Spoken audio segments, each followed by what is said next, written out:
ត្រីបងប្អូនឥឡូវថ្ងៃនេះគឺយើងបន្ទាប់ពីយើងទៅអាវរិចខាងក្រៅហើយគឺយើងត្រឡប់មកកន្លែងនេះវិញដើម្បីធ្វើពិធីមួយធ្វើកិច្ចមួយគឺការចាក់គ្រឹះបាទការចាក់គ្រឹះសាងសង់នៅសាលាសហគមន៍បាទសាលាសហគមន៍តោះហើយនេះគឺជាលោកគ្រូអ្នកគ្រូនិងបងប្អូនរួមជំនឿទាំងអស់ដែលគាត់កំពុងតែ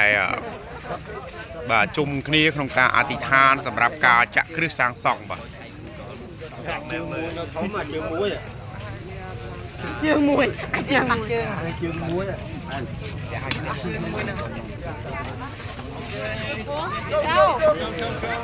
ចូលទាំងអស់គ្នាចូលទាំងអស់គ្នាលឿនមកលឿនលឿនលឿន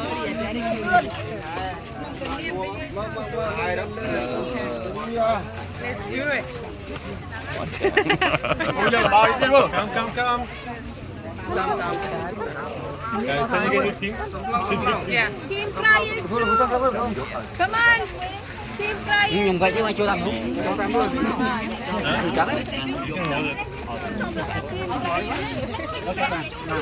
Xong muối.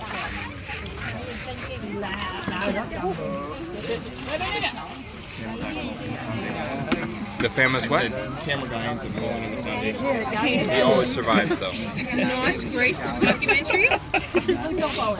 Okay, can you hear me? លឿន Oh, can you hear me? ទាំងអស់គ្នាលឺអត់ Okay, see if people say 1, 2. Okay, Rata, please translate for me. បាទទាំងអស់គ្នាត្រូវ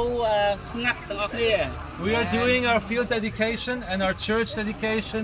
now. ឥឡូវនេះគឺយើងចាប់ផ្ដើមការ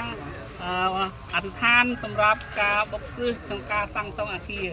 I will give you the instructions of what's happening in the next 10 to 15 minutes. បាទខ្ញុំនឹងប្រាប់បងប្អូនអំពីគោលការណ៍ដែលត្រូវនឹងធ្វើអីសម្រាប់4-10នាទីខាងមុខនេះ I think to start, let's just spread out all this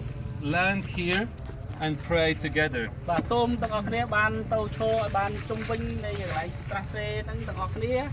After a few minutes, I will start to dedicate the ground and this church. ហើយបន្ទាប់មកយើងនឹងអធិដ្ឋានអស់គ្នាហើយទិដ្ឋថ្វាយ